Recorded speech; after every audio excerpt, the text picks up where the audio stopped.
Beautiful. Good morning. We started early because of that, to test IT and give live streaming on Facebook a chance to catch up. Let's also test our chats. So please let me know where you're joining from, where are you from, where are you currently sitting. I'll start. I'm Austrian and I'm currently sitting in Lisbon, Portugal. What about the rest? Where are you currently?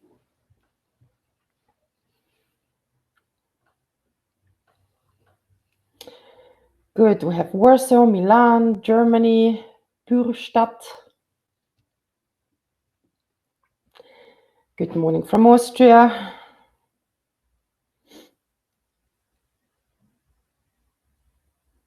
Romania, Bucharest.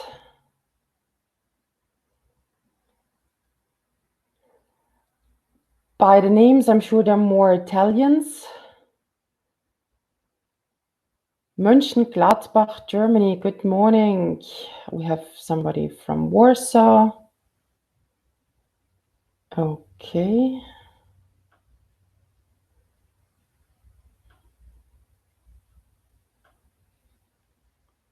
Bonjour, Paris.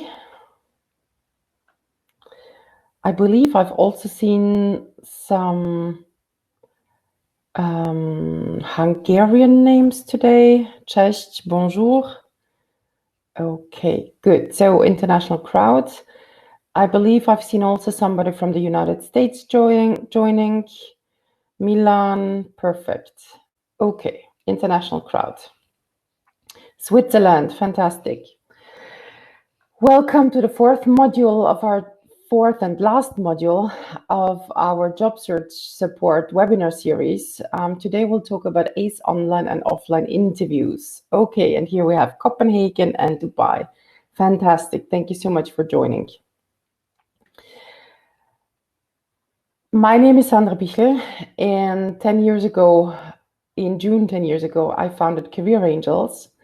My first two careers were executive search and my work in marketing and sales. When you combine marketing, branding with what you know about the job market, it's almost obvious that you switch sides and join and help candidates move effectively on the job market.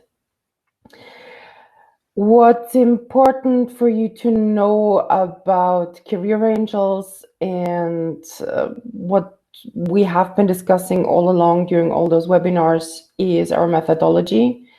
So what you will hearing and what you have been seeing over the last webinars is not our professional opinion, but is the end result of having traced and collected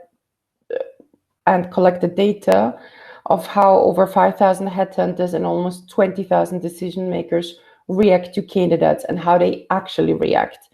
Because you might know from your own professional lives, what people declare is not necessarily what they actually do. So we track that, we analyze the data, and we use that information to help candidates then be better on the job market.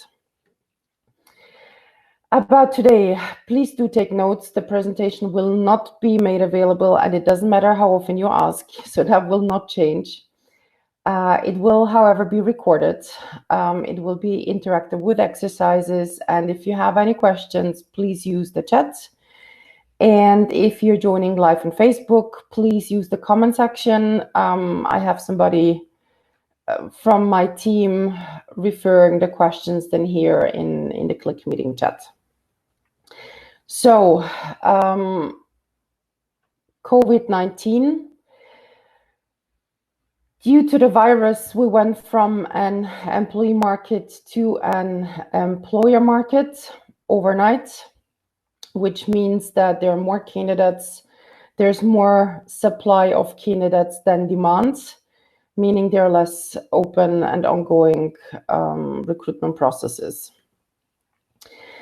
Once we realized that the coronavirus was not a 1 or 2 week temporary phenomenon, we immediately prepared a job search and career management guide that we shared and you have access to. And we are currently still the only career services and outplacement company that offers part of their services for free. And here I'd like to thank all of those who have already been supporting our crowdfunding efforts via PayPal. Thank you very, very much. So this will actually be the first exercise. I know some of you have been following those webinars over the last 3 weeks. Now, one thing that we started tracking in week 13 is the number of published LinkedIn job ads. In week 13, we had a total of 3,975,815 across 18 countries. Now, question to all of you. When you look at the slides and compare to previous data, anything that you maybe spot or realize?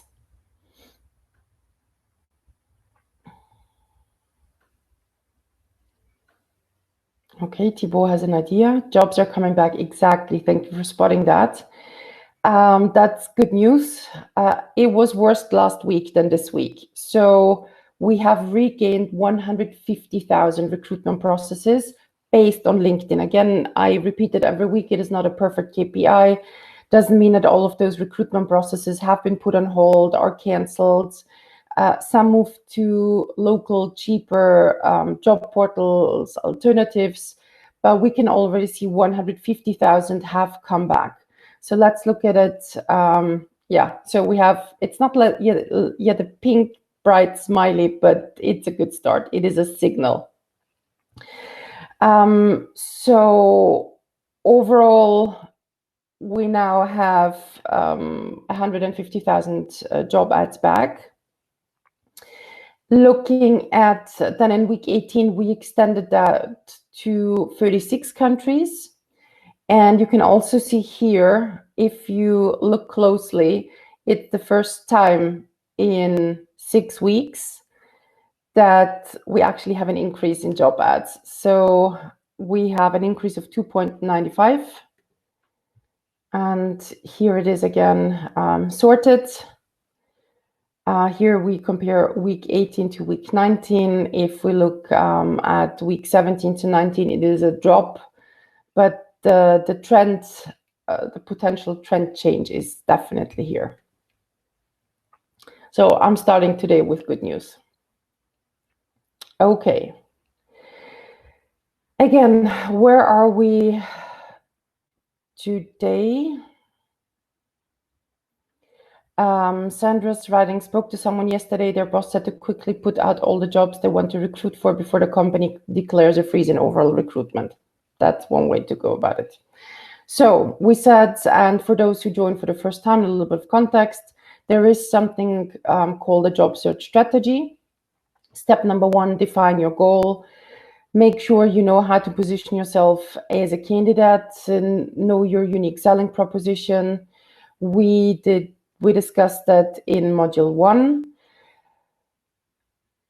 Third step, prepare 2 CVs, one for humans, one for applicant tracking system. Make sure your LinkedIn profile is optimized, and we did that in module 2. Fourth step, use all 4 job hunting channels. We discussed that in very much detail last week, so module 3. And today we'll talk about online and offline interviews. Just as a quick reminder, the 4 channels are direct approach, meaning contacting your potential boss directly, networking, using your network to generate job offers, executive search firms and recruitment companies, and last but not least, job ads. And here, when you look at the 10.33%, the majority here was generated by LinkedIn. We also said and discussed it in big detail last week that we look at KPIs, and KPIs in the job search process give us an idea of how well we are doing and how what to expect and not to expect. So we said a good average response rate to expect is 30 to 50%. including first email and follow-up email, and a good interview rate would be 5 to 10%. So if we have an interview of 5 to 10%, and we're talking about interviews today, if you've contacted 50 headhunters per country and 90 potential employers, you would have 7 to 14 interviews. Now, when we look at 90 potential employers with a 50% response rate, so 45 replied, etc. So the first level inbox management, 5% would be 4.5 interviews, 10% would be 9. Second level, again, 4.5 and 9, meaning you contact all companies until you have an almost full response rate, which then generates between 9 and 18 interviews. If you do the same with a 33% response rate, first level, second level, third level inbox management, in other words, you might end up having 2.5 to 5 interviews with headhunters and anywhere between 9 and 27 interviews. So following up, finding alternative decision makers, and the alternative decision maker to an alternative decision maker definitely makes sense, because it increases your chances of landing an interview. Now, question to all of you: what is the goal of an interview? You see, every module asks you, what is the goal of a CV? What is the goal of something? What is the goal of an interview? Okay, being on a short list, getting another interview, a job, to determine fits, get the job, get the offer.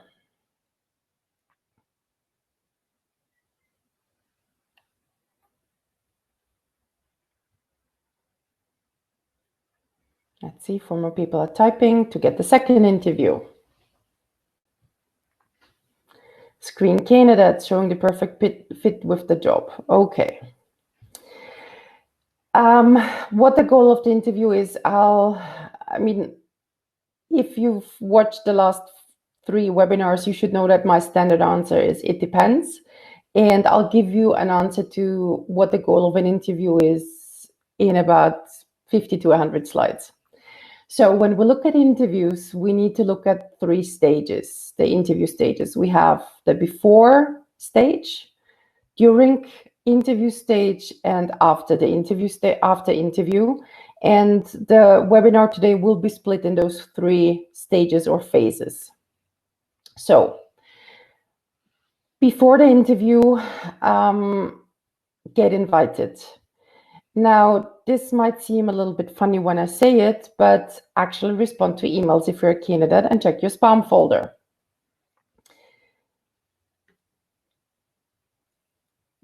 In our experience, and we have approximately, by we, I mean Career Angels, we have about 500 to 1,000, well, 500-600 candidates a year.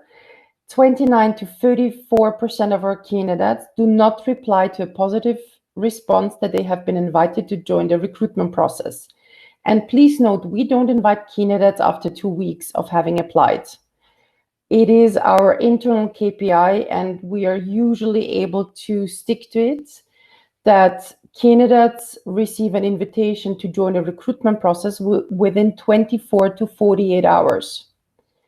And 1/3 of the candidates that we invite to join the recruitment process never get back to us, which I can imagine is frustrating to hear if you are actively looking for a job.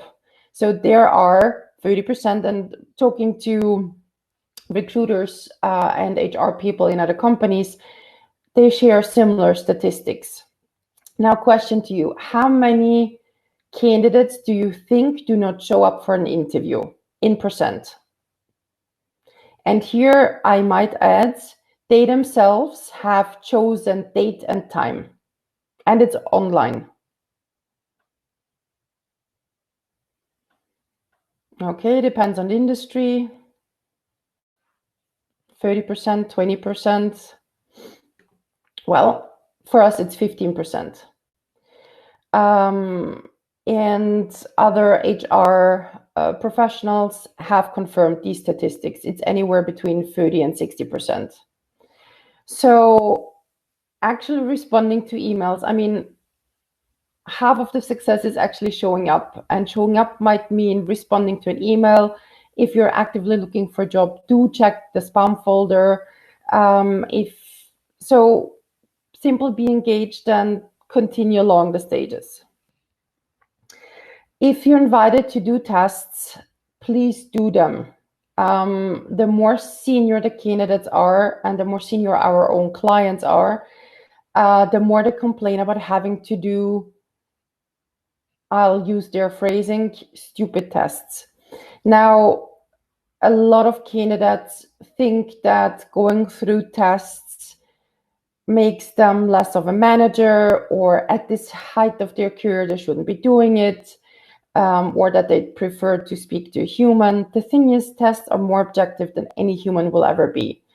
And if the tests are well calibrated and there is a goal behind it to see if there is a fit or no, why not do them? So don't auto-eliminate yourself just because you refuse to take a test. If you're interested, actually prepare for the interview, and you will see there will be a lot about preparation today. So one of the most important tips I can give you is to prepare. Prepare. And you get the idea. You will be surprised how many candidates don't really prepare for interviews. And I would say it's approximately 90%. So not only does 1/3 of the candidates not engage with an invitation to be part of a recruitment process, half of them doesn't show up, and the half that does show up, 90% are not really prepared. What does it mean that they are not really prepared? For example, they didn't read the websites. They didn't read the job ads. They didn't read anything about the interviewer.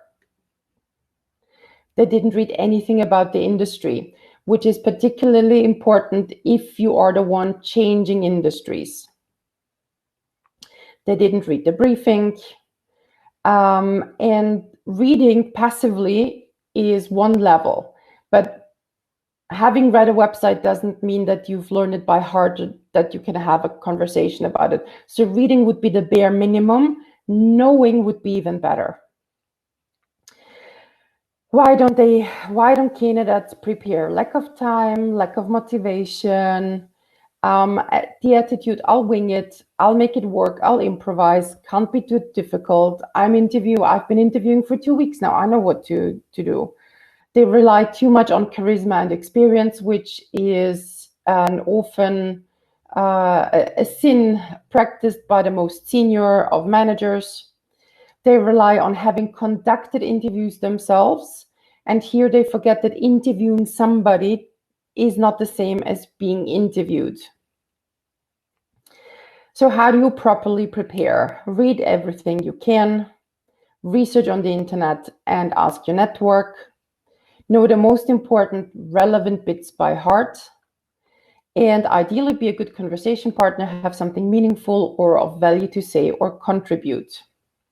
So if you have an actual job ad, which, remember when we talked about the different channels, job ads are 10-11% of success of all the 4 job hunting channels. So it's the slimmest, and it's the biggest probability that you won't have an actual job ad, unless again you go through a recruiter. So it's 40%, 35%. So in 45% of the cases, you might have a job ad. If you have one, find examples to all duties and requirements. So don't read it and say, yeah, I probably have all that. But actually, if it says responsibility for managing budgets, make a list of how many different budgets you've had, how big had the budgets been, etc. If you don't fulfill some of them, find alternative arguments. And those alternative arguments, you can search for them in both your personal and professional areas. For example, volunteering, travels, international travels. If you do it actively, you can then refer to your cultural awareness. You can add side projects, small consultancy activity, blogging, social media activity, etc. Have answers for all standard questions, and there's literally almost no surprises anymore.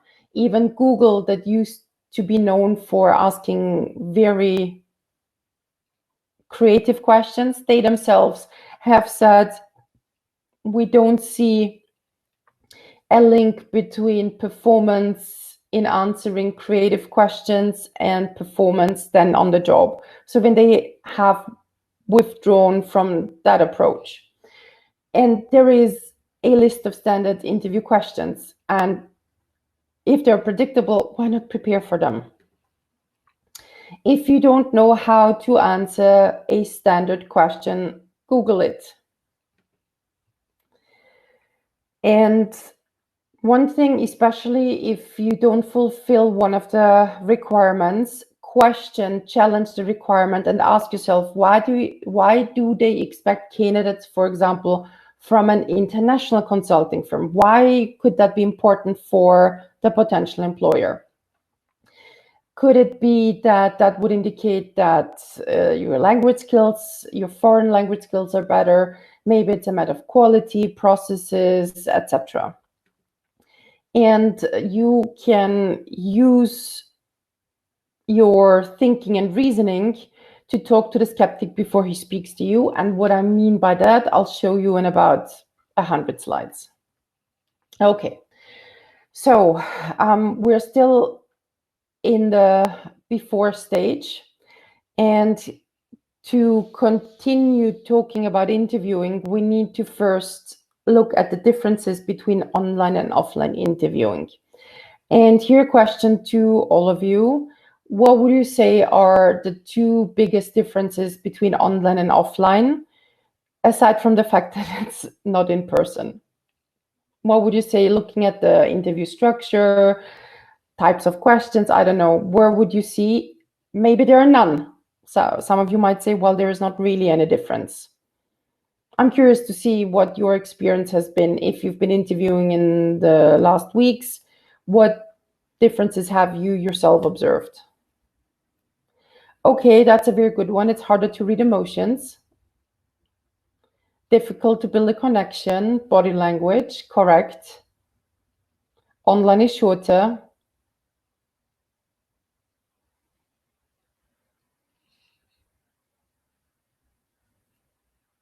Feedback is verbally, no handshake. Intro time is shorter. Offline is easier. Harder to create chemistry. You should be prepared digitally. Offline work, only facts. No COVID contamination. Yes. Okay. So let's go through it. Differences between online and offline. You don't have to travel anywhere if it's online.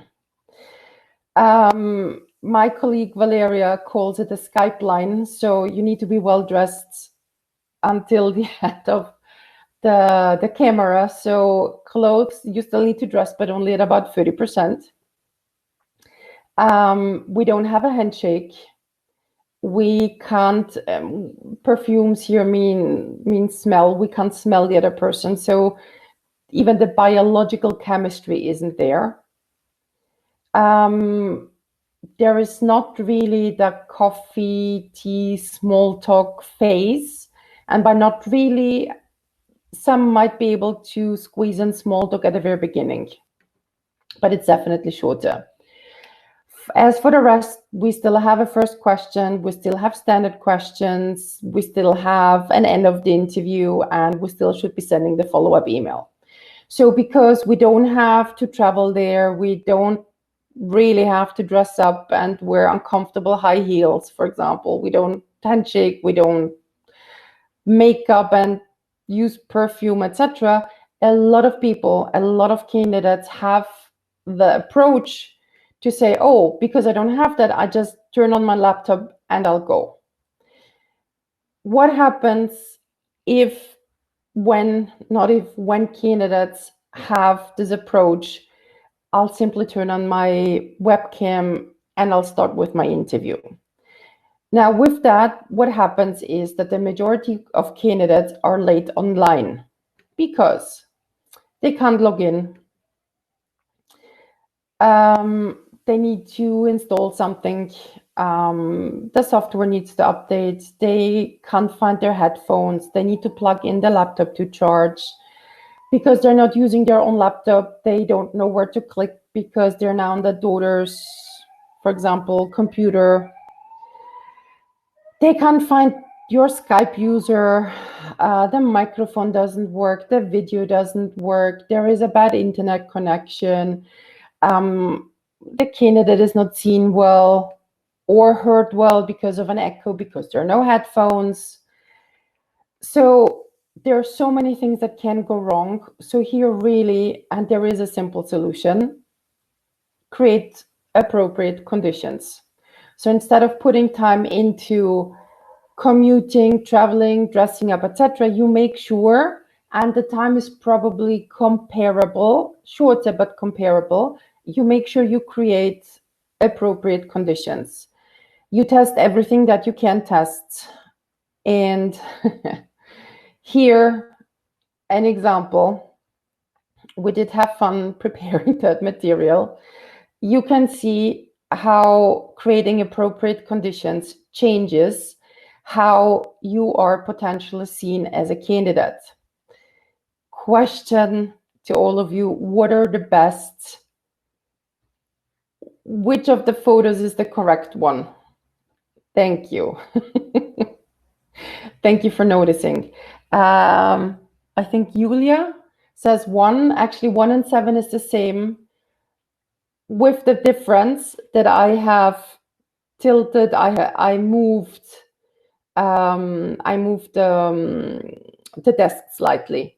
That's the only difference between 1 and 7. 10 is not bad, but if the light comes from the side, it's best when the light comes from the front. So, and I would say, looking at my own Skype calls and the ones of my teams, 90%, 95% of the candidates would actually make the mistakes that you see here. So let's go through them and let's look at the mistakes. So this one is my favorite. When you actually talk to a black avatar, it is when you sit in front of the light source. So please don't do that. The other thing is, which is a natural thing to do, when you sit in front of the laptop, but you can see that the camera is not at the height of the eyes, but actually the 45 degree. So here we have normal height. So it's too low, and of course the lighting from the side is not good. Here what we do, we move then the laptop up. This looks a bit better when it comes to height. But the ideal solution is, in my case, to put the laptop onto 2 toolboxes, which I'm currently doing now. So if you don't have toolboxes, yes, you can use books. But here still we would have bad background and lighting, so we need to work on that. Whether the light comes from the left or to the right doesn't matter, it's still bad. Here the height would be good, but we have distracting background. So it's best if you face the light. Some people, when interviewing, they sit on an armchair because it's comfy. Well, yes, it is, but it doesn't look good. Another of my favorites, sitting on a couch, coffee table, couch. The other day, this would be then a candidate leaning forward because they can't really hear. The other day I was talking to the, what is the politically correct expression? Because of how the lady sat down, iPad on the coffee table, she's sitting on the couch. I was basically talking to her, I don't know how to say that. You know what I mean? Okay. Exactly. Yes.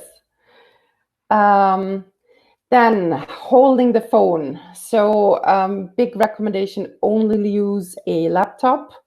iPhones, tablets, or phones, they fall down, they slip, they move. So some people think about holding the phone.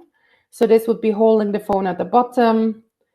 Another of my favorite, camera upside down. This was one of the reasons why one of the senior candidates didn't move on in one of the recruitment processes of an executive search consultant that I know. The gentleman couldn't figure out how to get his IT working. What else do we have? Come on. See, now my IT has frozen. Okay, good. Another one, selfie style. So this could be sitting up or standing up and selfie mode. How about standing? The other day, I think the problem with standing is very similar to talking to somebody who is sitting on a ball. People who stand interviewing or sit on the, those for physical therapy balls, usually they don't stand still. So it's, Swiss ball. So it's really best to sit quiet, well, in a fixed posture. Exactly, it's difficult to stand still for a long time. Good. Then other people, phone landscape mode, the camera phone portrait mode. So number 7, face the face toward the light. If you have problems with the background, not everybody can create ideal conditions. If you have a good enough CPU, good enough computer, you might be able to blur your background. That is sometimes possible with Zoom, Skype, and other programs. So you can go to audio and video settings and switch on blur my background. You can, that's how it looks like, so you don't actually see what's in the background. You can also actually change a background. Again, that was actually Valeria recently talked to a gentleman who changed his background for fun to a office building construction site. Now he didn't know how to change that back. So you can upload here, you see the link zoomvirtualbackgrounds.com, so you can upload and change your background. So summarizing, the best conditions is to have a good background, which is not too distracting. Camera placed at eye level. For me, this is about 2 toolboxes. Face toward the lights. And from a technical point of view, about 1 hour early login, where you should be logging in, click, check everything, do the test and video and audio settings. Make sure you have headphones. These are, I mean, for me, those are the best, are the simple phone headphones with a microphone. They do the trick. Laptop or computer is better than laptop. Laptop computer is better than tablet, and tablet is better than phone. Having said that, make sure you have prepared a plan B, and the plan B is already has installed. For example, Skype on a laptop doesn't work. Make sure you already have installed Skype on your phone and you're logged onto your account, so that the interviewer doesn't have to wait for 10 minutes to for you to figure it out. And make sure you have a stable internet connection. In times of wireless, a lot of people forget that there used to be a cable that you put into the computer, and the majority of computers don't have actually the entry anymore. So here is an example. I, for example, bought an extension, an adapter, to make sure for the webinars, for all of my calls, I'm directly plugged into the internet. If you have a Skype call, do the Skype test call 15 minutes earlier. Skype test call will guide you through whether the mic's not on or something else is not working. What's important, if you use Skype, and you will not believe how many people get that wrong, the display name is not the same as the username, is not the same as the email address you used to sign up to create that account. So here we have two examples. So very often people, when sharing their Skype user, they share their display name and not their username. And so here you have an example. When Skype still was Skype, you could choose your Skype usernames. Then it transitioned to Microsoft, and you had for a long time live colon and then something that looked like a nice username. And now when you fast forward, the majority of usernames is just a string of letters and numbers, and that's the actual username. If you share a display name, the other day somebody shared with me their display name that had a match of over 100 people. I insisted, they then said, oh, but this is my email address. But again, what they forgot, they had 3 different accounts associated to their email address. So please venture out and discover your actual usernames. So here's an example of a username that I mentioned before. And one thing people also forget, the other side can change your display name so it fits what they need on their contact list. Okay, so where do you discover it? You click on Skype profile, and then you have the Skype name. So what goes under Skype name, this is your actual username. And it doesn't matter how it looks like, unless it's embarrassing and it's like crazy lady 27, then please change it. It is still a little detailed, but it's still your personal and professional brand. Okay, good. So instead of turn on and go, please prepare. And then again, there are a lot of people who keep coming back to Career Angels saying, is that really that important? Is it really that important to do this and that? Now imagine you are a recruiter who conducts 10 interviews per day, and 80 or 90% of the people don't present themselves in a good way. So they do everything from 1 to 10 except for 7. So obviously at the end of the day, they will remember the really good ones. They will remember the 7. And they will associate you, the candidate, not with, oh, that's the one who did the restructuring project. They will, oh, that's the one with the messy background, or, oh, that's the one with the dirty plates. The other day I was talking with a colleague of mine, and we were discussing a couple of clients. Oh yeah, now I remember, that's the one who had the messy bedroom. Not that's the one who spent 7 years working at.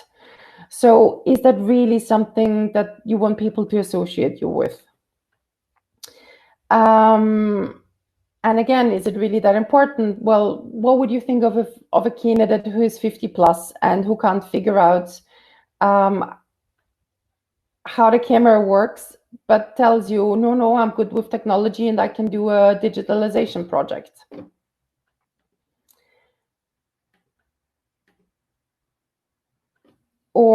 And that actually happened to, again, a candidate of one of the executive search consultants I recently spoke to. She had a candidate who stressed multiple times during the interview that she was very detail oriented and focused on quality, etc., while she was sitting in the kitchen, and in the background you could see the dirty dishes.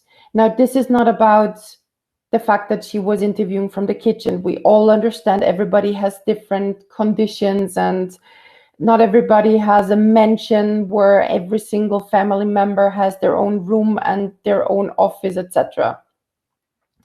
So it's not about the mess. It's not about the kitchen per se. It's about the mess in the background. So now we move to the part where online is offline, and here I have to say almost. And you've already picked out some of the differences, but I really want to walk you through every single one. So we are now at the during stage of the interview. This is a conversation that actually happened. I called a candidate who was applying to be a career consultant. Hi, this is Sandra calling from Career Angels. I saw that you applied to a career consultant role. Could I ask you a couple of questions? Sure, but I can clearly hear the person is somewhere outside. And note, that person actually asked me to call her at that particular time. So it's not that I surprised that candidate. She said I could call her at, I think it was 3 p.m. Okay, great. So what's your current situation? I'm looking for a job. What kind? Well, something in HR. Okay, so why are you interested in Career Angels? There are similar companies out there. I found the job ad interesting. Which part? Oh, I don't remember. Okay, are you currently employed? What's your situation? I'm not with, she mentioned, the company anymore, so I'm actively looking. But the CV that I had received 2 or 3 days earlier said that she was still employed. And this was a conversation I actually had. One thing, and this is somebody who in theory wants to be a career consultant and in theory works in recruitment/HR. And the screening call, so usually the first call is a screening call where we quickly verify, is the person on paper the actual person, and do we want to involve that candidate in the whole recruitment process. A couple of years ago, and that must have been about 5 years ago by now, we had a client, head of a department, without giving more details, and we saw that he had a really good response rate of about 70%, so really above average response rate, very good CV, had a lot of phone calls from recruiters, but only 2 out of 10 invited that head off to an actual interview. Actual interview meaning the next stage.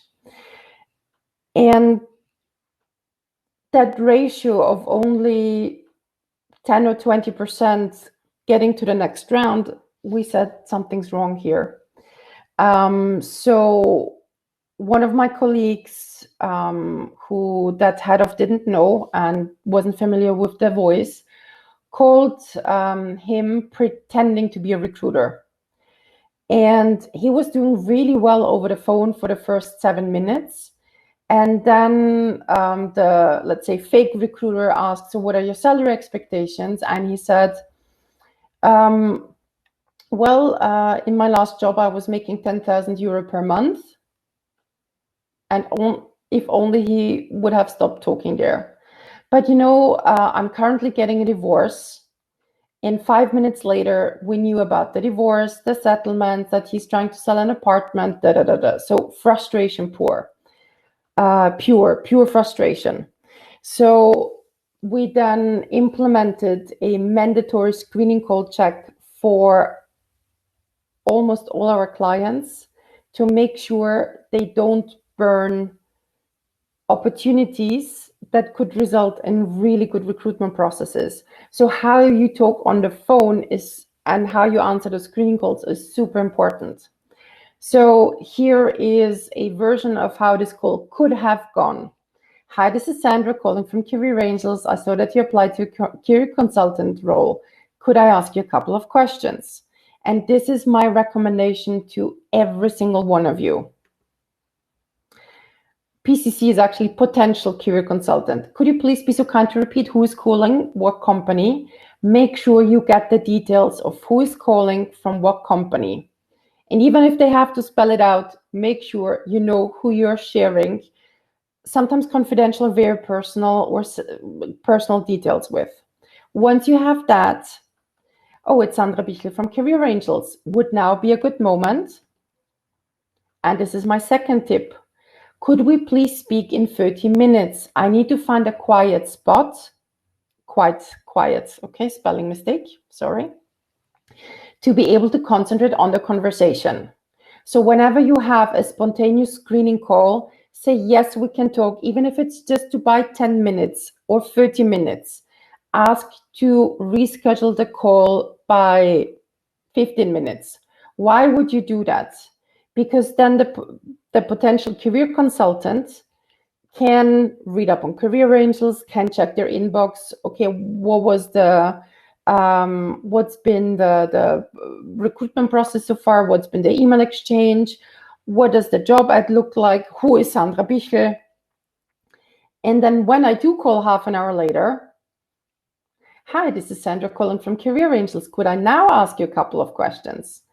And the answer is sure, because the person is now well prepared. So you're not caught at a disadvantage, but now the playing field is almost leveled. So what's your current situation? If somebody asks you about your current situation, the fact that you send a CV means that you're looking for a job. So please don't say that you're looking for a job. Well, I've been in HR for 15 years, out of which 7 in recruitment. I have enjoyed being with a recruitment company and now on the client side. But what I enjoy the most is actually helping my candidates and sometimes friends and family in their career management and job search. And although I'm happy where I am, I saw your job ad on LinkedIn and I knew I had to apply. Oh, while you're interested in Career Angels, there are similar companies out there. And now, again, context, career consulting is a very narrow field. So that particular question can only be answered if somebody has actually done massive amount of research into competitors, the landscape, their CV writing agencies, what are the differences, etc. So, well, to be honest, it was the first ad I saw, and I haven't yet had the chance to prepare a good answer for that. Your phone call took me by surprise. Please ask me next time. I'll make sure to research accordingly, for example. What about helping others in career management and job search that you enjoy so much, etc., etc. So the conversation goes into a completely different direction, because on the other hand, I'm, as an interviewer, am treated also with respect. So it's absolutely okay to delay the phone call. I'll give you another anecdote. I just remembered. I had a client, CEO in the pharma industry, who had been looking for a job for about half a year, then started working with Career Angels, and the phone call started. And knowing, and I said we made it mandatory to go through the screening audits, my colleague called that CEO and asked the standard screening call questions. And I had that day or the next day a conversation with him. I mean, we then share a report saying this is wrong and this is wrong and this one you did well, etc. Now, he then said, before I even could mention that it had been Career Angels, he said, Sandra, was it somebody from your team that called me yesterday? I said yes. Well, you need to know something.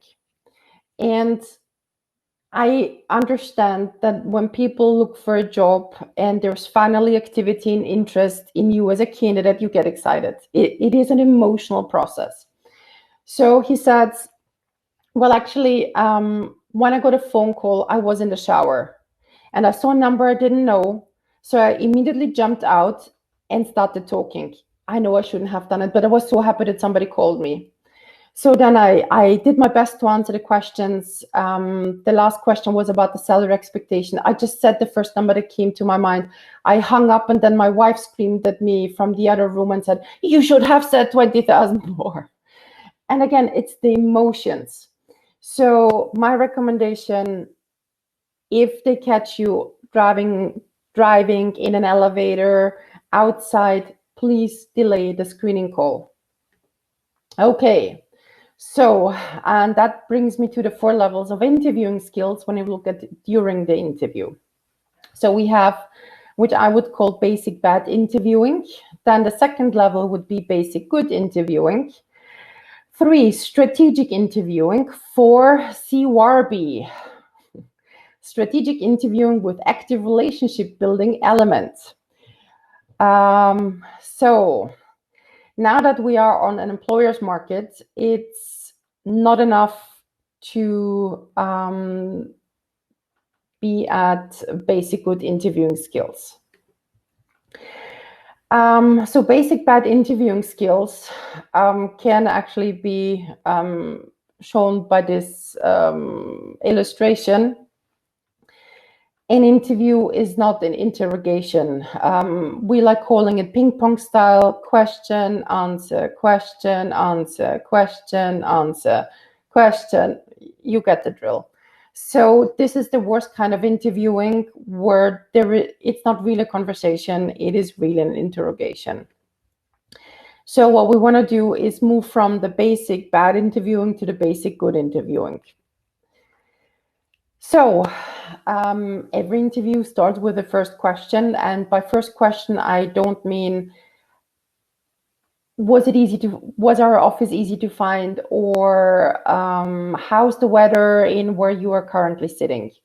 The first real interview question is very predictable, and it's usually, in 90% of the cases, either why have you applied, why have you decided to contact me, what is your current situation, or please introduce yourself. And those 3 or 4 questions should be answered in the same way. Only the introduction sentence and the end will differ a bit. The first question and your first answer is an opportunity to present yourself. And here you use the profile summary from your CV, because that's where your unique selling proposition is. So again, here we see having a really well-written unique selling proposition and profile summary is really key. Why is that so important? Because the auto presentation sets the tone for the rest of the interview. Practice it so it's smooth and natural, and don't ask if somebody says, please introduce yourself. Oh, do you mean professionally or personally? It is a professional interview. Don't start with, currently I'm looking for a job. This is not what defines you. What defines you are your last 7, 10, 15, 20 or something years of experience. So start with the positive. Some of you might have seen those examples. If there is a question, recruiter to candidate, why should we hire you? Because you can rely on me, I'm a good manager and a loyal employee. That would be level 1 answer. Level 2 answer, because I have more than 10 years of experience in finance, I'm a good manager, I have experience in working in international corporations. That would be a level 2 answer. Still standard, but when you get a chance, make sure to communicate the unique selling proposition with concrete successes, tangible results, etc. So here, candidate, because in the last 3 years I was the co-author of 2 restructuring projects, which I have also delivered on every positions I have held in the last 7 years. I was able to identify savings of €500,000. I have also managed to reduce unwanted turnover in my unit from 23% to 0% in 6 months since assuming that position, for example. And all these 3 answers could have been given by the same person, depending on how long they are in awareness and communicating about themselves. Okay, so here a list of standard predictable questions where you should have a good answer to. Please tell me about yourself. What is your current situation? Why did you send me your CV? What are your strengths and weaknesses? Where do you see yourself in 5 years? Of all your previous jobs, which did you enjoy the most and why? How do you manage conflict? Describe an event that demonstrates your, and then insert a competency they're looking for. What style of management gets the best from you? What kind of manager, salesperson, programmer, lawyer, etc. are you? What have been your major achievements to date? Why are you a good candidate? Why should we hire you? So these are standard questions, meaning you know they will come. Why not prepare the answers? And what we will do today in the Q&A section, we will discuss those questions that are most difficult for you. So in the meantime, so you can actually formulate them out, which are the 2 most difficult interview questions for you. Don't type them now, prepare them so you can post them in the Q&A. Now, I will choose the questions to discuss that repeat themselves most often or are particularly tricky, non-obvious, or generate the most mistakes. Having said that, if it's something specific that you want to ask, make sure you give context. If it's too generic, I won't pick it. Let's say, I don't know how to, well, a difficult question for me is why I left my previous employer. Then I would have to ask you a follow-up question. Well, why did you leave? And what's in the, I don't know, in the reference letter, So if there is something specific that you want to know, please do give context. If the questions are too generic, I won't pick them. So make sure to prepare your 2 most difficult interview questions, and we'll do that in Q&A. Facebook, if you are listening, you can do the same. Good.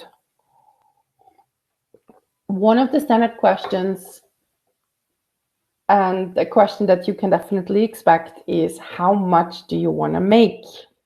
What are your salary expectations? How much are you currently making? Now, this will be the only question we will not be discussing today, because we would need another hour and a half to go through salary expectations and salary negotiations. Plus, my team and I have prepared a very detailed blog post summarizing more than 30 articles on answering the salary question and going through salary negotiations. So after today's webinar, we will send you that article, and I can recommend you to read it and apply it. Okay, here's a question. If we had X position in our company, previous position, would you prefer that position more than the one you applied? If that is already the question for the Q&A, so please post it in Q&A time. Okay, good. If somebody doesn't want to wait for the link to be sent by email, you can find the salary negotiation article on our blog. Can the candidate initiate the online interview at the scheduled time, or rather wait for the interview? Oh, that's a good question. Usually make sure you confirm that before the interview, who calls who. With the scheduling apps, you usually enter a room and have to wait for the host to start it. If it's Skype, or what else has a chat option where the host doesn't have to initiate, maybe Google Hangout, then send a message 3 minutes before saying, hey, I'm ready, or ready when you are, or good afternoon, let me know who calls who. So I would clarify that. So when answering questions, assume the person didn't read or doesn't remember your CV. A very common mistakes made by candidates is to constantly refer to their CV. one of the questions, well, tell me about your time at Coca-Cola. Well, as it says in my CV, I started there in 2003, and as it says, I stopped work. I know what it says. So, okay, talking too much today. You need to remember that between the decision to interview you and the actual interview, time passes. And I have to admit, when I was an executive search consultant many, many years ago, I would see a CV, I would glance at the first half page and say, oh, I could need this candidate for my project with company Y. I would immediately start scheduling an interview, which would usually happen anywhere between 7 and 14 days later. And then either my Outlook reminder would say, in 15 minutes, you have an interview with candidate something. Or I would receive a phone call from reception saying, oh, your candidate is already waiting in room 17. And then I'd say, oh, who is that person? I'd then find the person in the database, print out the CV, and still with the warm pieces of paper, I'd then walk to the room and I'd read the CV actually while walking there. One of the things anybody who has worked in recruitment knows, the majority of candidates are not good CV writers. They will not include all the details. So the CV is only a guideline through the conversation anyway. So if I want to know something that's on the CV, yes, I know I can read it, but again, the majority of candidates leaves out so much stuff. Or they might have added wrong dates on the CV, etc., etc. So when answering questions, assume the person hasn't read your CV or simply doesn't remember it. Assume when answering that there will be no additional follow-up or detailing questions. In other words, if you don't tell them, they won't know. Give full answer in line with STAR. And STAR means situation. Give context, explain the problem, what was the challenge? What was your task? What did you do? And what were the results? I called this slide STAR obvious. We will have STAR obvious and STAR non-obvious, and I'll explain. So a very normal question would be, how did you manage to finish this project on time and budget? Ping-Pong style answer, well, I made sure I had all the resources and communicated with the team accordingly. But another way to go about it, well, at the time I had been project manager for only 3 months. And I took over a project that was already 4 months delayed, and the client was not happy about it, to say the least. I was tasked to make sure the project was delivered, ideally making up for lost time. The budget wasn't even a priority. I then proceeded to swiftly interview everyone involved to understand the situation, identify the problem, blah, blah, blah. Audit the resources at hand, communicate closely with the client. At the end, not only did we make up for lost time, I also found a cheap IT solution that helped us stay within budget. The client was so impressed by how I turned around the project that we got another assignment from them. And this could have been the previous answer, like I communicated, I fixed it, and that was it. So this is a very common mistake for people not to embed their answer in context. So here we have it embedded in context. We describe the task, we describe what we did, and we have tangible results. So most common obvious mistakes. Candidates don't take enough time to embed the task, action, result in the appropriate context. And that's especially important when context additionally brings out the importance of certain competencies or the results. Candidates focus only on task and action, not mentioning results. Or candidates only mention results without explaining how they or their teams got there. Here is a non-obvious example of how you can use star. Why did you change from company A to B? I got a phone call from a headhunter. Okay. And this is again a true story.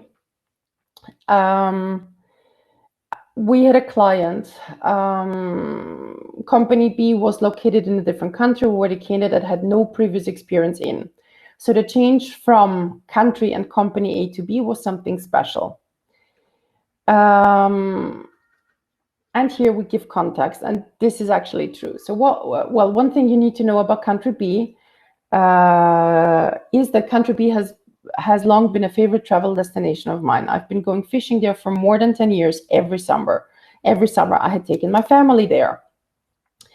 Now imagine summer 2003. I'm sitting in a boat on this beautiful lake in country B with my fishing buddy, and all of a sudden the phone rings.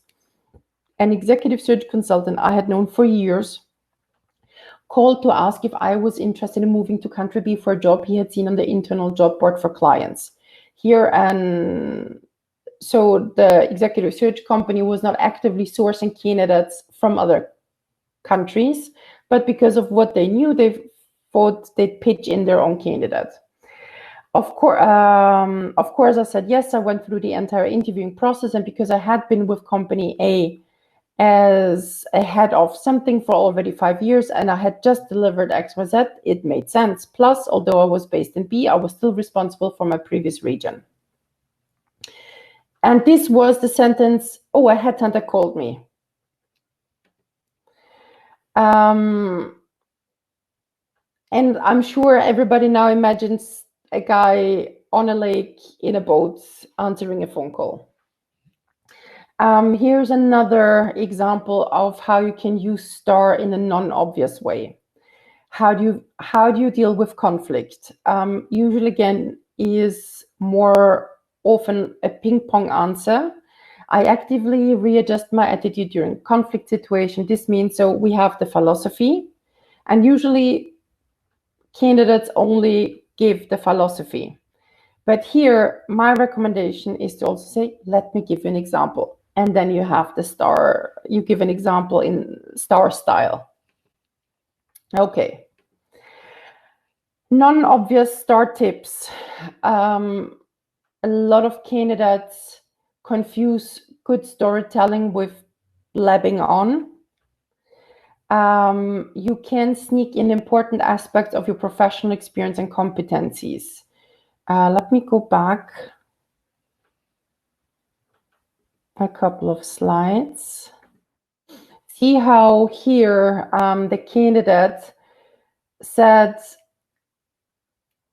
he snuck in and I had just delivered XYZ, so it made sense. And this is 6 words that already show, oh, he's competent, he had just delivered something. Prepare concrete examples for all generic HR questions. So offline is almost online. Okay, wait.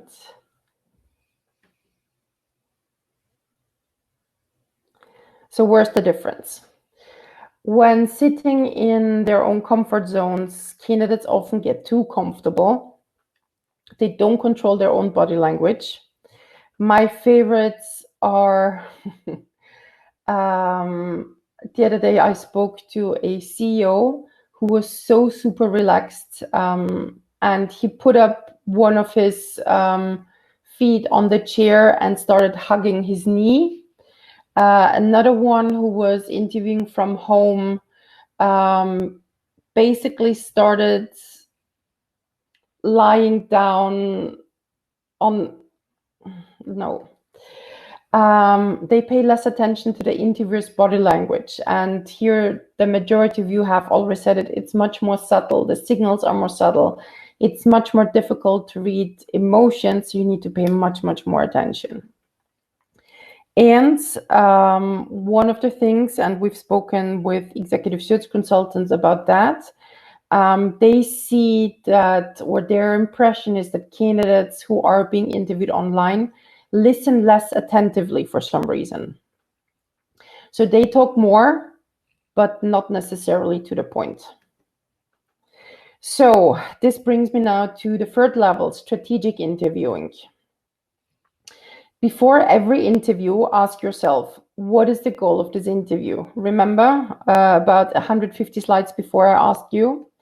So one of the goals could be, I want to present myself broadly. Who do you want to do that for?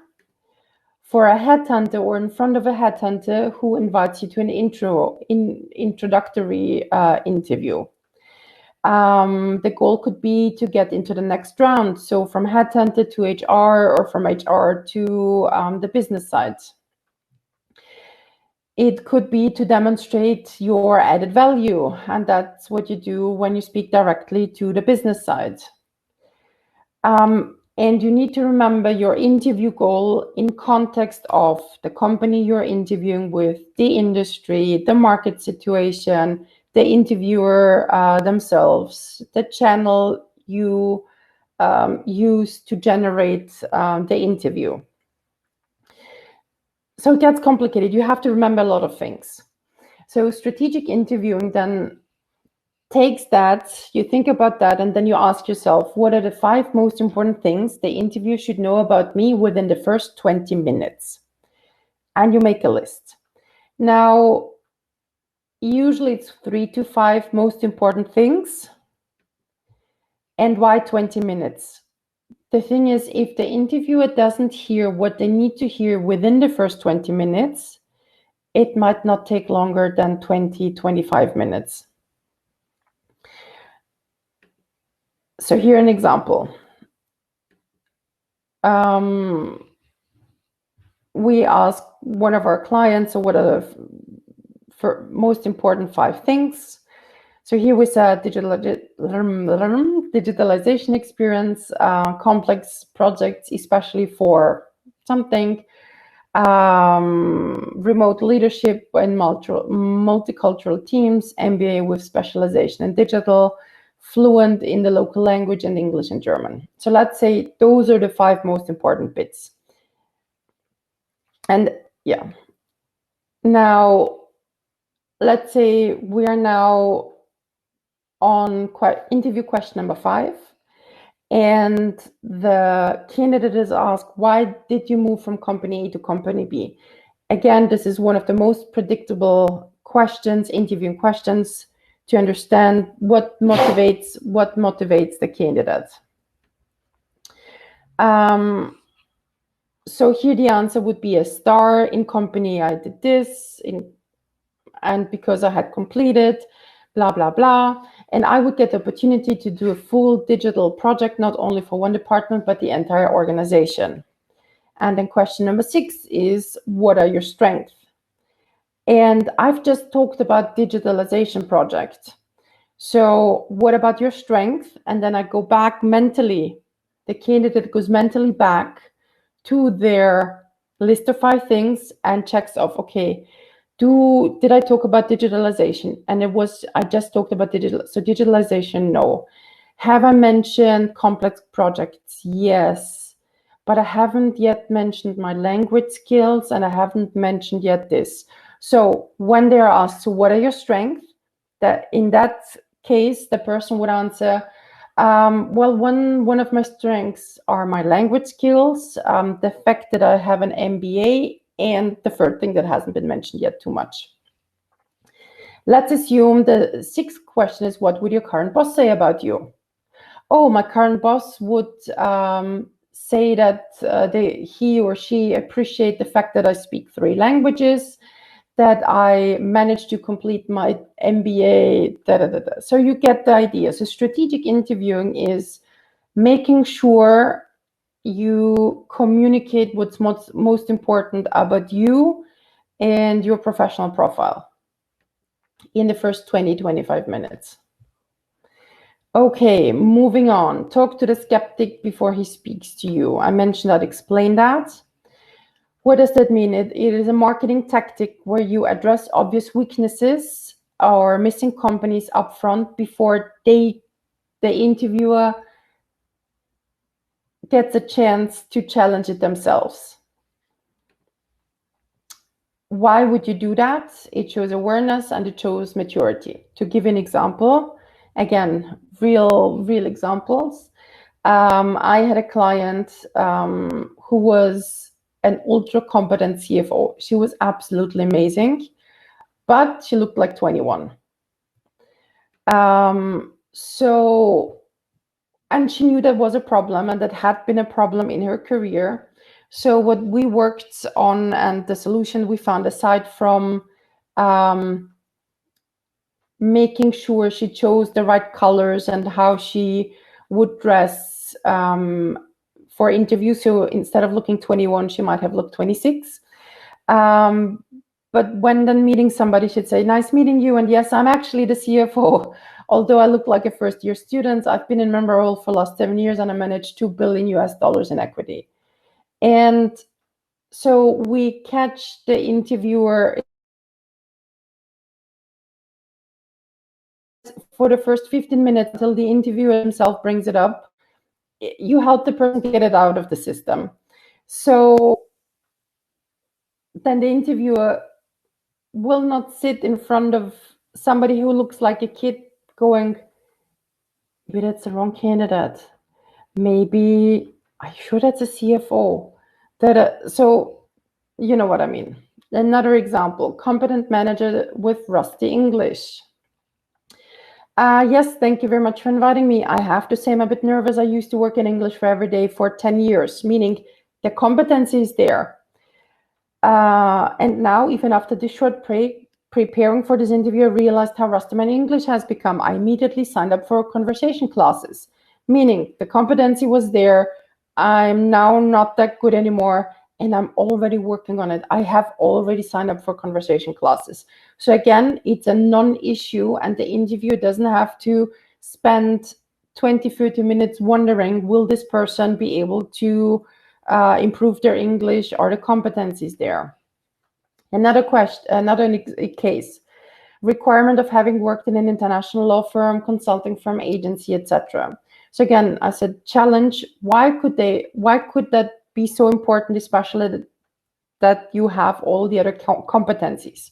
So one, if you've been invited to an interview where it's obvious that you don't fulfill one of the requirements because you work for a local company instead for an international one, the fact that they've invited you means they're potentially okay with ignoring that shortcoming or that lack of fulfilling the requirements. So what you do is, again, ask yourself, why is it that important to you? Why could it be that important for them? So it could be the use of language. It could be how familiar you are with corporate standards, reporting systems. It could be a matter of quality or processes. So again, I know I don't have experience with an international consulting firm, but I've been working in English and German for the last 3 years. The majority of my clients and then you name 3 corporations were international corporations with very demanding reporting rules as well as strict quality and compliance standards. So talk to the skeptic before he speaks to you means showing your awareness and having already prepared counter arguments or strategies to show I can compete with the other candidates that might have those things already. Okay. Last example, experienced project manager with no project management certificate. Again, the fact that they have invited you means they might that the project management certificate might not be that important to them. Apologies.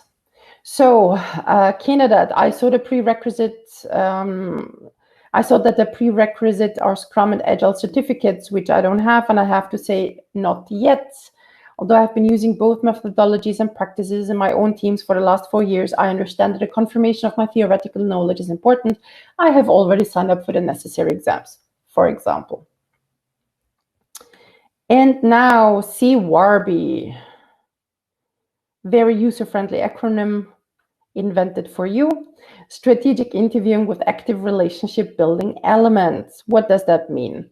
It's the same as strategic interviewing, but on top of that, you fully engage with the interviewer, you actively listen, you enrich the other side, you share your energy, you build a connection,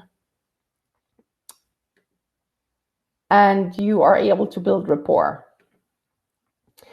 And you are able to tune into their communication style. What happens often, and remember I mentioned at the very beginning that there are a lot of candidates, especially the more senior ones, that say, oh, I'll wing it, I'll rely on my charisma. Charisma is, among others, being able to tune into the communication style of other people so that within only 5 or 10 minutes, you feel a connection, even though it's online. You just want to talk to the other person. Very often, those managers are easy to talk to, but they forget to include the strategic interviewing part. So some go right into active relationship building, but there is no strategy and no tangible results, no star when answering questions. So how do you do that? Tuning into communication styles, and this is something that can help particularly online, is to understand what types of communication styles there are. The model that I like the most looks at 2 dimensions: assertiveness and responsiveness. And I'll explain what that means. Assertiveness, that you see at the bottom and on the top, is about how in a conversation their opinion, their point of view is forced or communicated. So here assertiveness would be the way we would understand assertiveness in a traditional definition kind of sense. Now, responsiveness is something that requires a bit more explanation. Imagine many weeks ago, when we all still went to the office. You would come to the office on a Monday morning and you'd say, hey, how was your weekend? And then there are people who say, yeah, fine. And then there's some, yeah, it was kind of good. I spent the weekend at the lake. And then there's some people who see that as an opportunity to share their, oh no, my weekend was amazing. On Friday, I went with my girlfriends and had dinner. And then on Saturday, we rented a car and we drove to this beautiful lake, And then 10 minutes later, you're still talking about somebody else's weekend. So level of responsiveness means how much information a person shares when asked a question. So it goes from low responsiveness, or it could also be how talkative kind of a person is in that sense. So when we have the combination low assertiveness and low responsiveness, we talk about an analytical communication style. Low assertiveness, high responsiveness would be called amiable communication style. High assertiveness, low responsiveness, driver. And high assertiveness, high responsiveness, expressive. Amiable, so low assertiveness, high responsiveness, those are people who are patient, sympathetic, team people, supportive, considerate, empathetic, etc. Expressive, they're very verbal, motivating, convincing, enthusiastic, impulsive, charming, optimistic, dramatic, confident, etc. Okay, click meeting presentation. Please work with me. Okay. Okay, analytical. They are precise, disciplined, cautious, diplomatic, systematic, logical, and conventional. And the driver communication style, they are action and results oriented, decisive, problem solvers, very direct, very assertive, demanding, independent, forceful, competitive. So once you know what kind of person you're talking to, what kind of person interviews you, you can tune into their communication style. In other words, if your interviewer is analytical and you are expressive, these are two different extremes, meaning that person will not likely feel chemistry with you because there will be too much talking. So if you see, okay, this is an analytical person, keep your answers analytical. If you see that somebody wants results, cut to the chase, don't talk that much. So expressive talking to driver. With a driver, usually the majority of decision makers have a driver communication style. Anybody who blabbers on will not move on in the recruitment processes. So how do you pick up on communication styles very quickly? You can look at the speed of speaking. The slower the speed, the more on the left we're in terms of assertiveness. Way of behaving, do they engage in small talk? If they engage in small talk, they're more likely to be amiable or expressive. Do they wait for your initiative? So are they less assertive? Do they ask a lot of questions? What kind of questions? What kind of atmosphere do they create? Is it friendly? Is it challenging? Is it accepting? Which again hints at the communication style. You can also have a look at the LinkedIn profile and look at how much they share about themselves on a LinkedIn profile, what kind of career they've had so far. You can deduce certain things from the LinkedIn profile, and there is only signals, doesn't mean it has to be true. I've met CEOs who are amiable and CFOs who are expressive, but it gives us a direction, a certain predictability. And you can also, again, pay attention, active listening. Do they ask about details? What kind of details? When an interviewer asks follow-up questions, listen to the follow-up questions, because it means this is what's interesting for them. So you can share later on, you can profile your answers down the line. So additional tips for interviews with headhunters. Believe me, no headhunter is bored. There's always a reason for an intro meeting. And depending on how you present yourself within the first 15, 20 minutes, you will find out why you've met or you won't. So a lot of candidates meet intro meetings thinking it was an intro meeting, not knowing that it was an actual interview. For executives, sometimes the reason, and that's important, is not a real project, but the fact that they see you as a business development opportunity. It is annoying, but use it to your advantage. How do you do that? And this is a tip for everybody. Make sure that no conversation with a recruiter is one-sided and that you always walk away with something beneficial. For example, ask them for feedback on your profile, meaning professional profile, career path, feedback on your salary, feedback on, well, also the actual CV or LinkedIn profile, information on the market,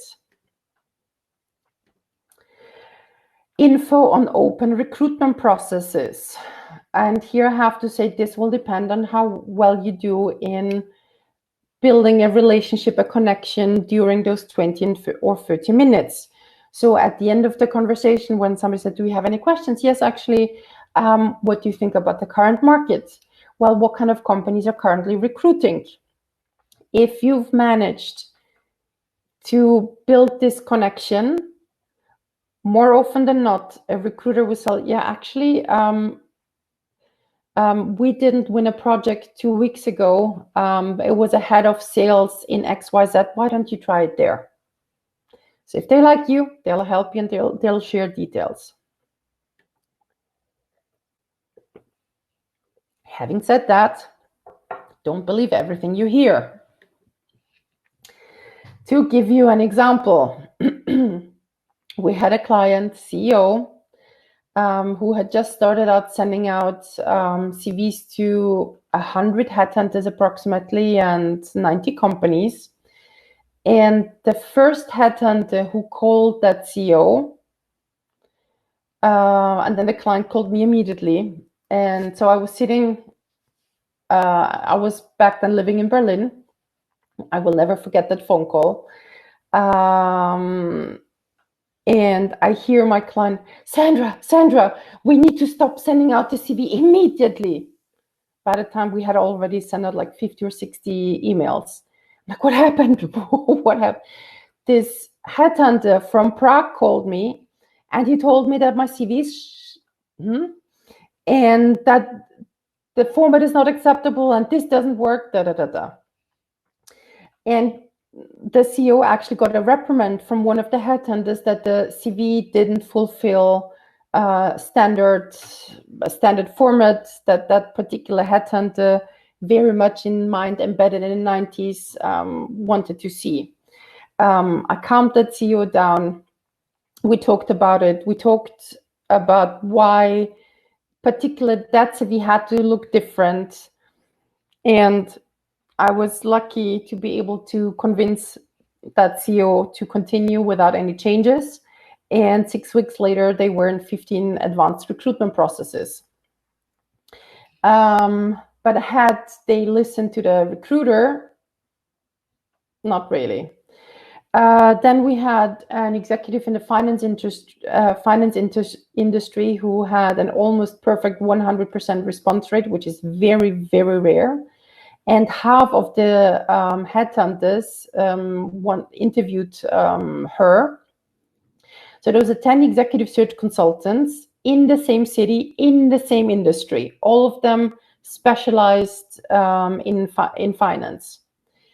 And after those 10 interviews, the client came back to us and said, ladies, I'm a little bit confused. According to 1/3 of the headhunters, it's a good time to move. The other third says, I should be happy that I have a job and shouldn't change anything. And 1/3 were completely random conversations. I don't even know why I went there. Now, imagine that you would have only been exposed not to 10 interviews, but to 2 interviews. One of which with a headhunter from the category random conversations, and one, you should be happy to have a job. Don't look further.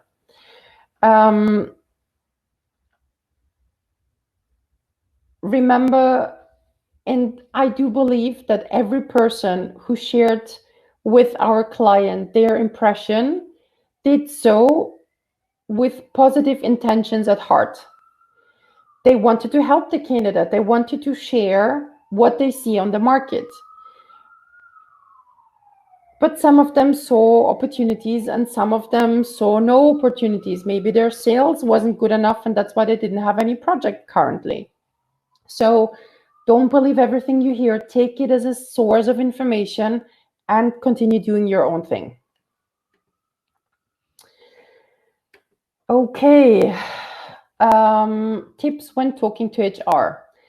Human resources have standard predictable questions. They are the gatekeepers to the actual business sides.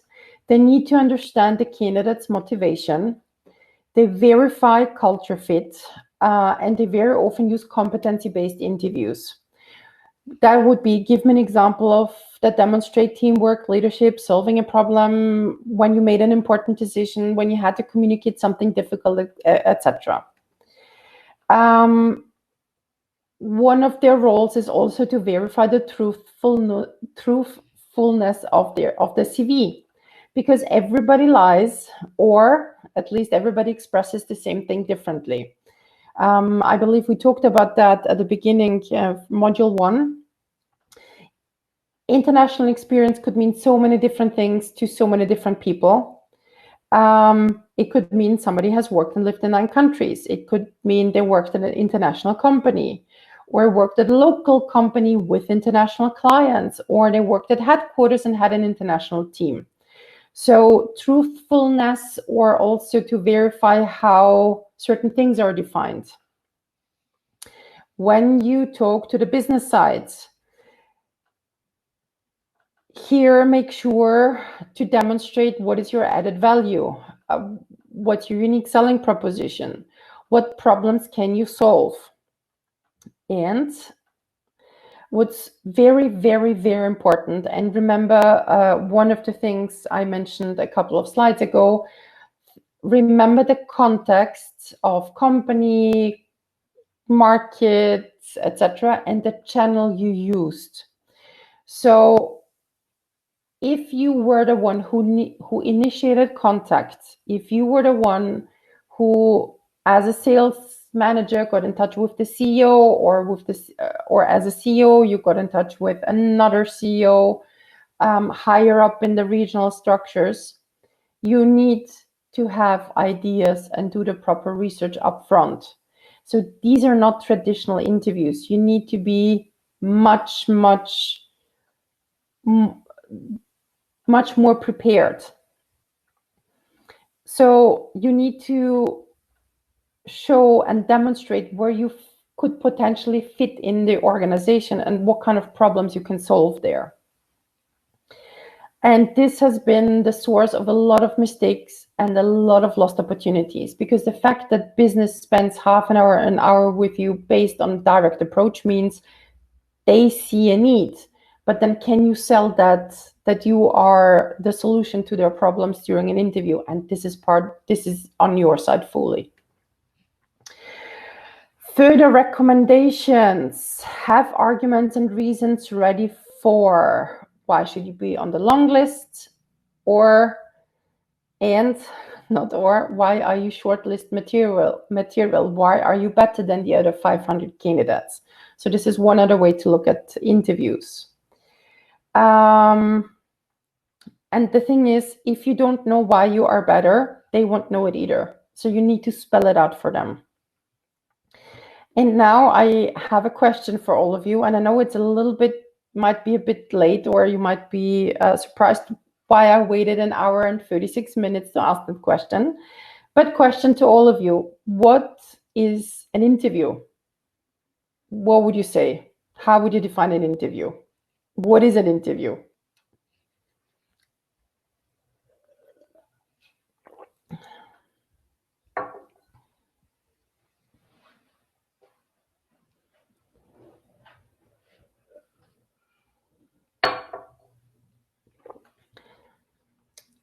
If Facebook is watching and you have a definition of what an interview is, then please share. Bridge to the offer, opportunity to know professionally each other, doors to the next gate, getting to know each other and seeing if it's a good fit from both sides. I can see you are sticking to the traditional thinking of what an interview is.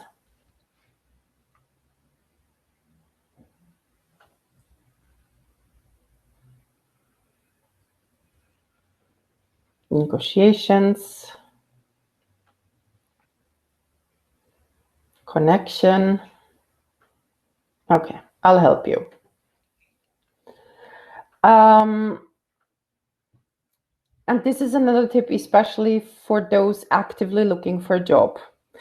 Very often we think that an interview is only an interview when the meeting is scheduled and it's an interview. When a headhunter calls you, so a screening call, that is already an interview. A conversation with a stranger is an interview. The conversations, I have spoken to some of you. I know that some of you have already reached out to somebody else after the modules in our LinkedIn group, and you've started having conversations. That's also an interview, because the way you communicate will influence whether somebody wants to help you or not, wants to recommend you or not. A presentation in front of the board is an interview. A non-obligatory meeting with a recruiter is an interview. A session with your career consultant is an interview. Career consultants are also asked for recommendations, believe me, we will not recommend everybody. We will recommend those where we see that they have been consistent in behavior, where we don't risk our reputation. A meeting with your boss is an interview. A quick catch-up is an interview. A lunch, now it would be virtual lunch, is an interview. A casual talk after an interview is an interview. Often candidates switch off interviewing mode once they think the interview is over, and very often that's when the interview actually starts, because then I get to see the real person. So every interaction you have is an interview, either to keep a job or to potentially get recommended to one, because, and here the thinking is, how you do anything is how you do everything. To put that also, again, into different perspective, we once organized a meeting for CEOs so they could openly but confidentially discuss how they manage their own careers. Because once you're a CEO, what do you do then? We had a good conversation, but then at the end of the meeting, one of the CEOs came up to me and said, Sandra, this was really nice, but maybe we should have two different groups. One group of people of CEOs who are looking for a job, and then the second group for those who are not looking.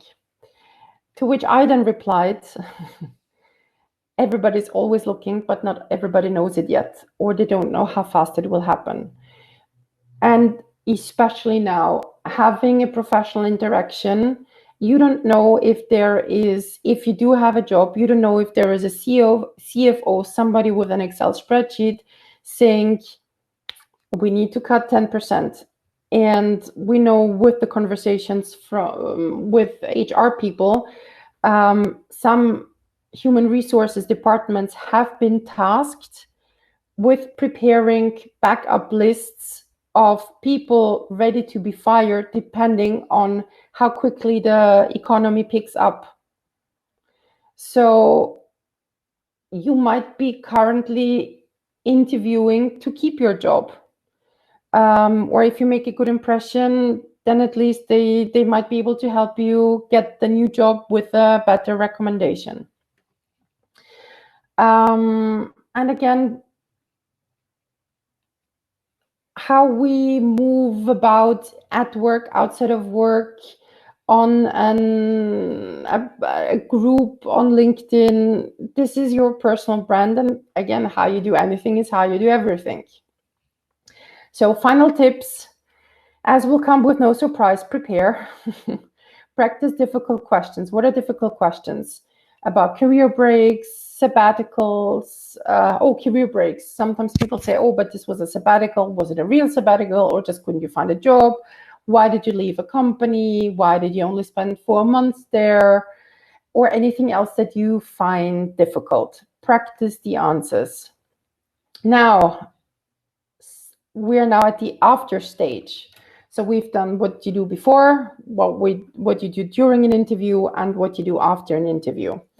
And here, as part of the after stage, which is actually the end of the interview, always have 2 or 3 questions ready. Not more, not less. Always have 2 to 3 questions. One of them should be, what are the next steps?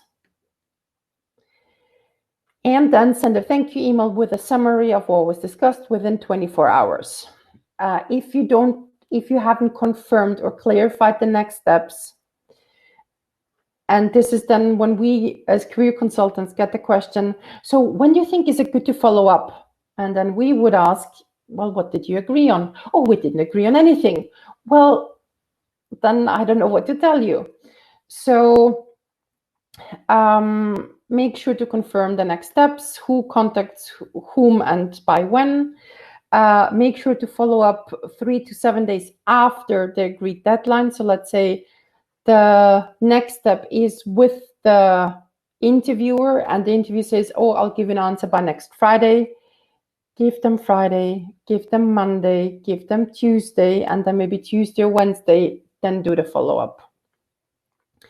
Follow-up, if there's still no response, follow up after another 14 days. And if then there's still no response, get in touch with somebody else from the organizations if you had contact with them. Otherwise, try maybe a different means, telephone, SMS, but then again, don't over insist. And before the Q&A, so we'll have 15 full minutes for Q&A. If you can think of friends, family members, colleagues, former colleagues, please help us spread the word. We will have a break of 1 week before the next edition. So we will have a second improved edition of those webinars. So please tell them about our open webinars. In the meantime, keep up with what's going on. You can follow Career Angels on LinkedIn. You can follow our blog. You can read the article, the guide on how to go about your job search during coronavirus times, and you can go on to free materials on our website. If you want to say thank you, you can subscribe to our channel on YouTube. We will also send the links after today. You can follow our page on Facebook, where you can also find the recordings. You can follow our page on LinkedIn. You can engage with our content, and you can tell 3 friends to do exactly the same thing. And again, I tried last time, but it seems Edna has gone lost. So this is my last attempt to find Edna. Edna, where are you? I know you want to join the webinars. We've received your emails. We can't reply because your domain keeps rejecting our messages. So if you're there, if you listen to the recording, please get in touch with us. Okay. And now the Q&A. Now is the time to ask 2 questions.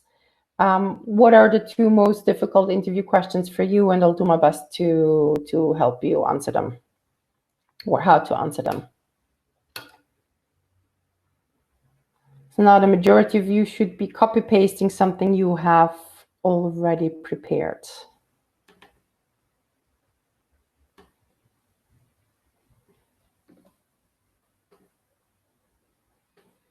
And in the meantime, I also have the links here, and should somebody want to get going.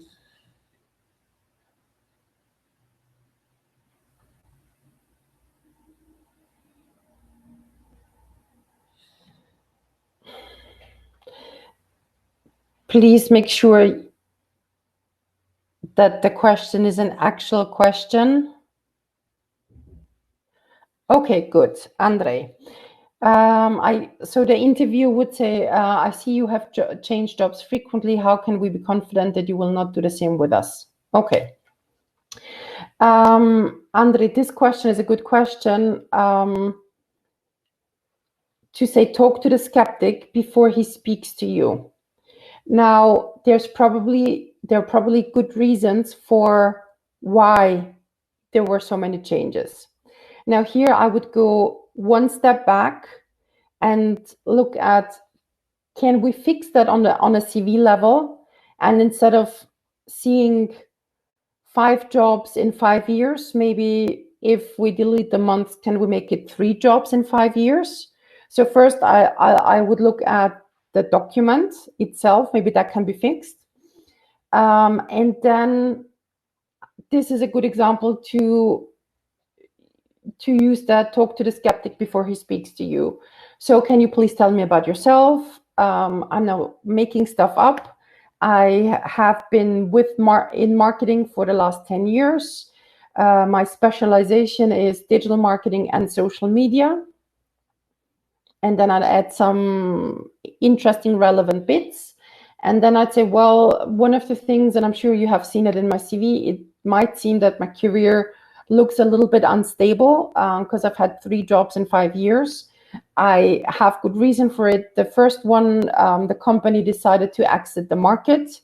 So the company simply disappeared. The second company merged with another company, and the new board fired everybody from my company. So again, I had a little bit of bad luck. And this one is actually, I'm quite happy with it. Blah, blah, blah. So talk to the skeptic before they speak to you, and make sure you have reasons for all the changes.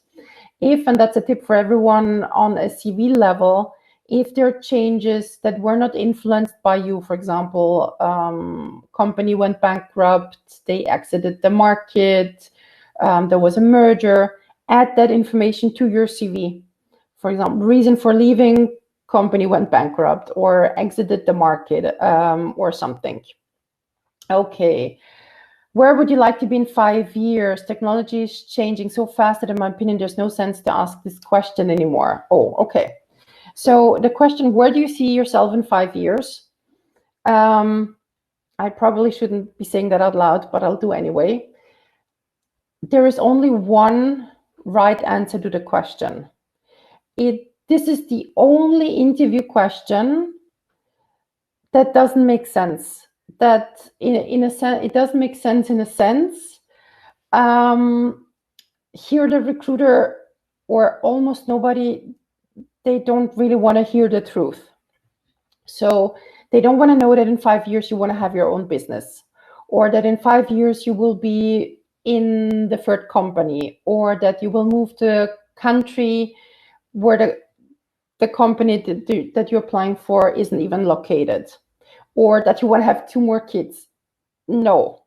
So if somebody asks you, where do you see yourself in 5 years? There's one correct answer. In 5 years, I see myself in a company that I'm now recruiting for. And depending on the type of company and type of role, you then add in the same role or a more senior role. That's it. So this is not about philosophy and the technology. And some candidates try to go around it and say, well, I don't even know where I'll be next weekend, or, oh, the pandemic showed us that there's no really sense in planning.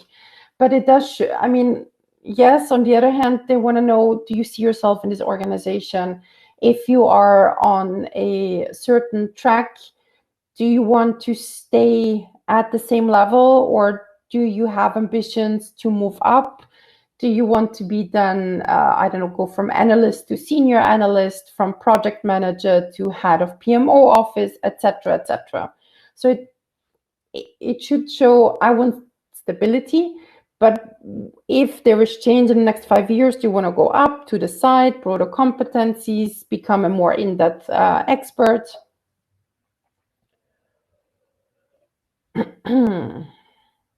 Okay, what about 2-to-1 interview with 2 managers with different styles? How do you manage that? Oh, that's a good question. So that could be, how do you interview with somebody where, for example, you have HR and business and both have different communication styles and both have also different goals. So here, this is even more tricky.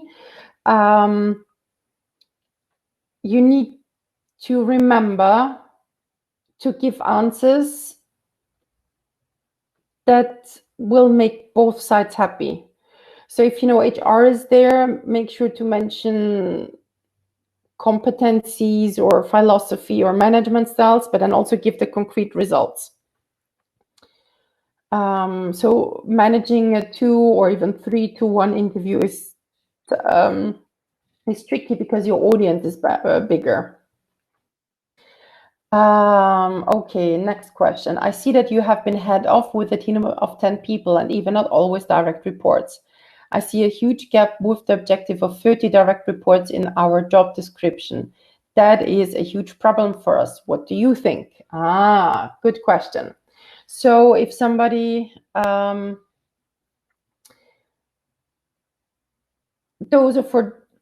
that's a question for those who want to have proper managerial roles or increase the number of direct reports from going from 3 to 10 or from 10 to 30 or 50.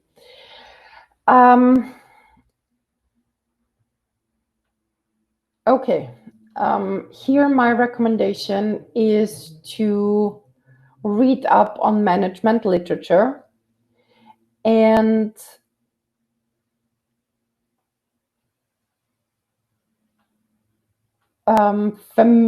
familiarize yourself with the different statistics and management approaches. I think it's highly unlikely to have 30 direct reports. Anything over 15 is already a lot. So here I'd say, well, even in my team of 10, I have 5 direct reports.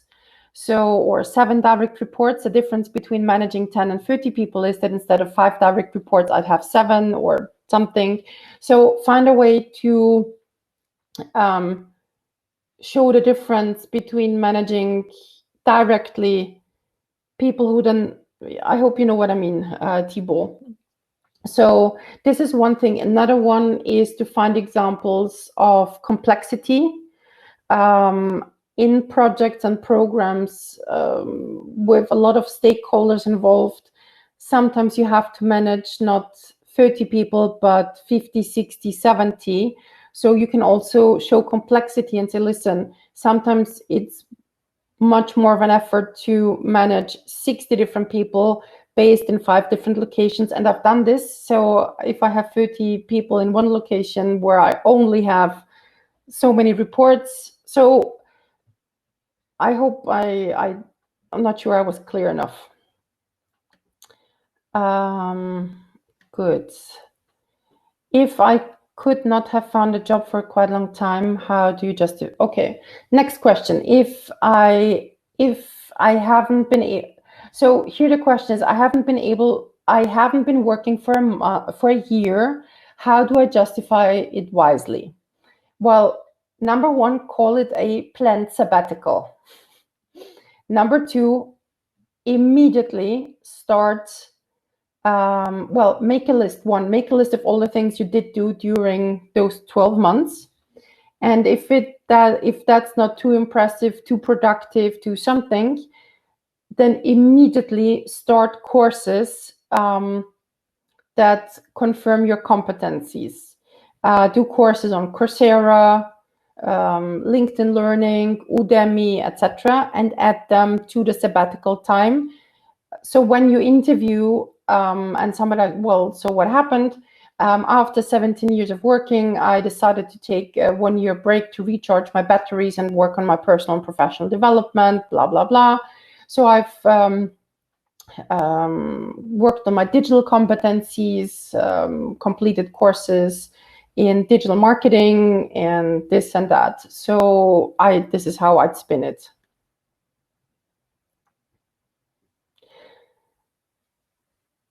Next question. You have been a CEO in your company for years. Why do you want to change companies now? This is a matter of motivation. So here I'll share the truth. If the truth is tricky, then I share the parts that I can share. I mean, there is sometimes time to move on and say, listen, I've had fantastic 10 years with this company. And I know if I don't change now, I might never get the chance. So at least I want to give it a try, for example. Isabella asks, how do you approach questions about weaknesses? For example, if the weakness is perfectionism, it takes time to finish tasks that need to be delivered on a perfect level. Here, when it comes to perfectionism, sometimes candidates try to disguise weaknesses or strength as weaknesses, or weaknesses as strength. So when it comes to perfectionism here, I'd also, in general, talking about weaknesses, if it was a manager who is a perfectionist and because of that is a bottleneck, I'd say this could be a big problem. So if you mention your weaknesses, make sure you mention how you're already working on it. I see Facebook has a question here. Let me jump to the Facebook question. What are the challenges that you might face in this position? Again, in this position, meaning the current one or the potential future one? That's not clear to me. Anna from Facebook, what about the opposite situation? If you have worked for a company for more than 10 years, is it generally regarded as an advantage or the opposite? It depends on who you are, what kind of company you are recruiting for. For some, it might be an advantage. For some, it might be a disadvantage. Irrespectively, make sure that you show that you are able to show how you've been able to develop professionally during those 10 years, or how the company changed in those 10 years, because a company over the course of 10 years changes. For example, Career Angels 10 years ago was I, me, and myself, and now is more than 20 people. And 5 years ago, it was, let's say 7 years ago, we moved from offline to online. So you can also, when talking about the 10 years, you can also give context of how the company changed, that they went from 50 to 200, 50 to 200 people. Okay. Why do you want to move from manager position to specialist position? Okay, let me see. Something was not clear to me that you explained today. Why is it bad to give references of your last salary? I didn't say that's a bad thing. I just said read the article. You can definitely talk about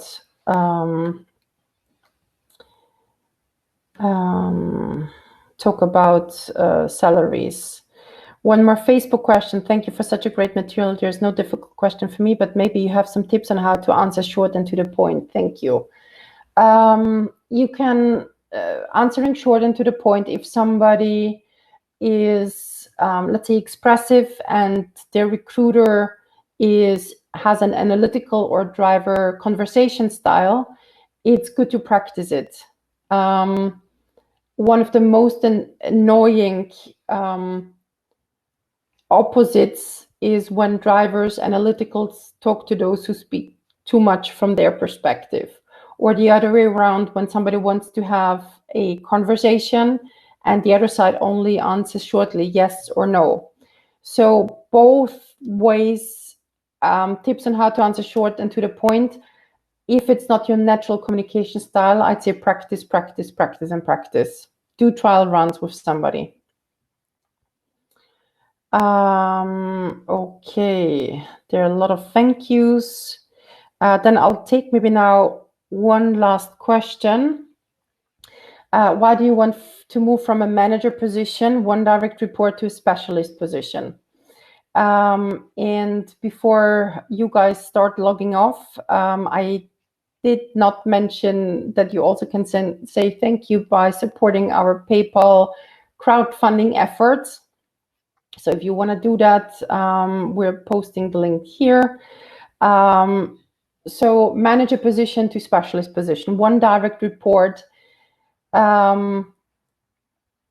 is not a big manager position. You can in your CV not call yourself manager, but maybe coordinator, because one direct report, it's like having a senior colleague, having a junior colleague. So one, you can rephrase it to a coordinator role, and overall to anybody who wants to change either industries or really doesn't want to be a CEO anymore, or wants to kind of rebrand themselves and step to the side. I don't know how to say that differently. Here again, talk to the skeptic before they speak to you. So address that up front and give your motivation behind it. There are certain reasons, and it again shows awareness and maturity. And here the reasons would have been, okay, why don't you want to be a manager anymore? So you can say, listen, I know that this is a specialist role and it does say manager on my CV, but this was just one colleague and I was promoted to the role because there was nobody else, not because I wanted it. I did it. I think I did it well, but it's not something I enjoy. I am a born specialist. I love the expert role. I like being responsible only for myself. And again, you talk to the skeptic before they speak to you. Okay, I think I've answered all of your questions in our Q&A session. I think so. And if not, you can email me. Thank you so much for bearing with me till the very end. Thank you for having joined us for 4 full modules. Thank you for spreading the word. Thank you for supporting us.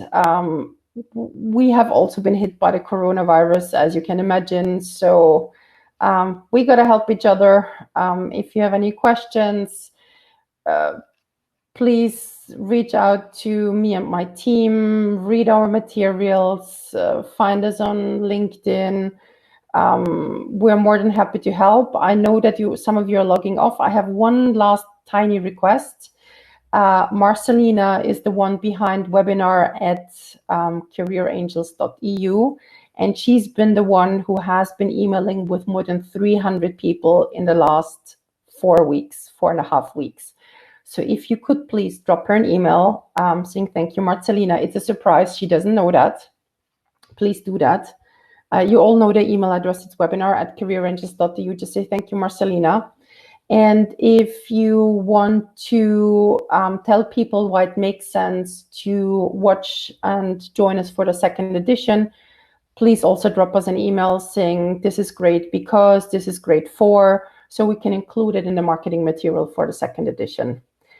Good. Thank you so much for joining and have a lovely, lovely day. And quick reminder, it seems it's getting better. So week 19 was better than week 18 in terms of job ads. So there's light. Thank you so much for today. Bye.